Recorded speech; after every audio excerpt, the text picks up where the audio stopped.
Hi, I'm Drew. Welcome to the Beggars Woodshop. Well, as you can clearly see, my Shopsmith is not here. What's going on? Well, take a look at this picture. This picture was shot the day I got my Shopsmith and brought it home.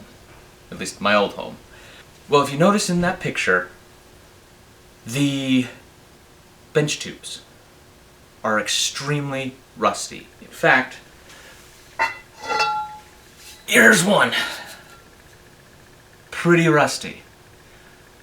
Well, as you could probably guess, I've taken it apart. This is cleaning time. And quiet. I was talking to a fellow Shopsmith owner here in Sacramento. His name is Ron. He sells a lot of stuff on eBay that he'll refurbish when it comes to a Shopsmith. And I talked to him about some restoration stuff and other things, some great Shopsmith advice. In fact, he helped me out with some stuff on my bandsaw. Helped me know what round two is going to be like for getting that set up. It's a ways away.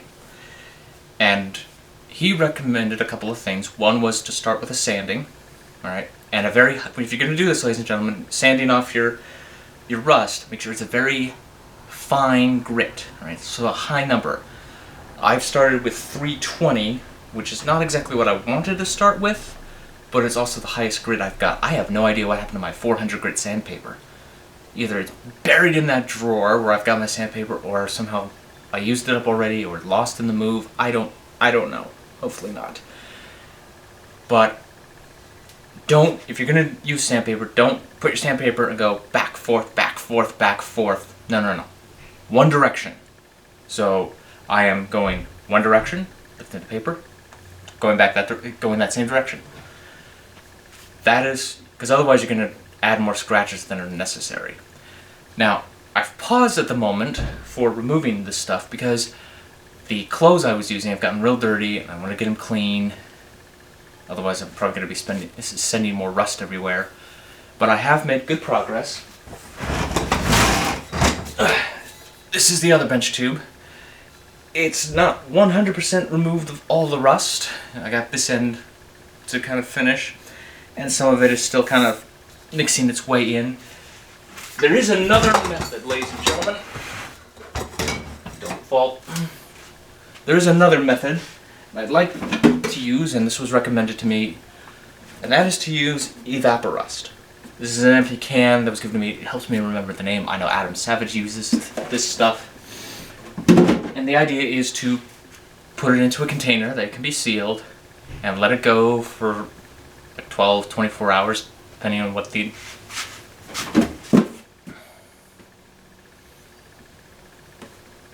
Yeah, 1 to 12 hours. 1 to 12 hours. And of course, then clean it off. It's going to remove the rust, as long as nothing has pitted. Let's pray you haven't pitted. And these bench tubes may have to go into that as well, but I'm doing this mandatory cleaning.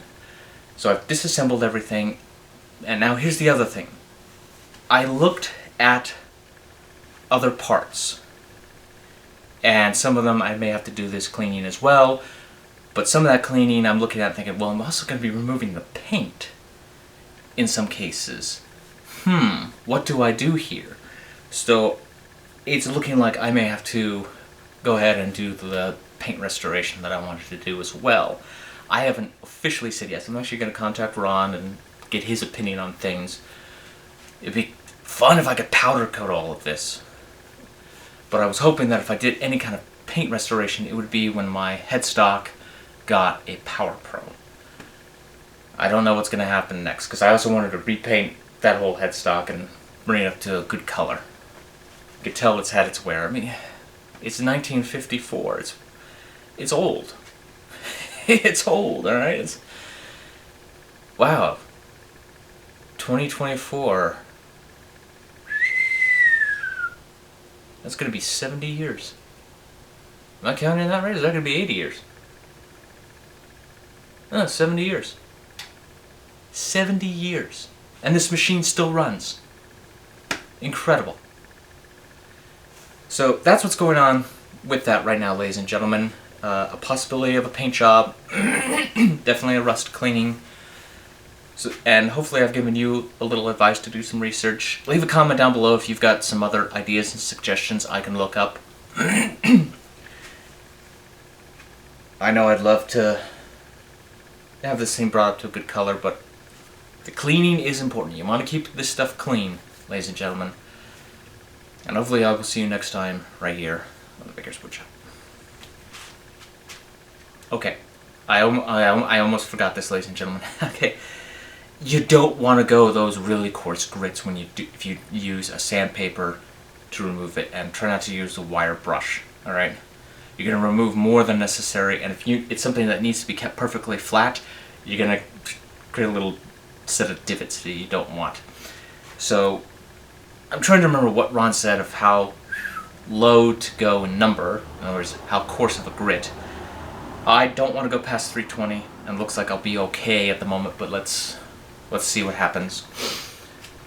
So sorry, I wanted to chime in on that. I'll see you next time.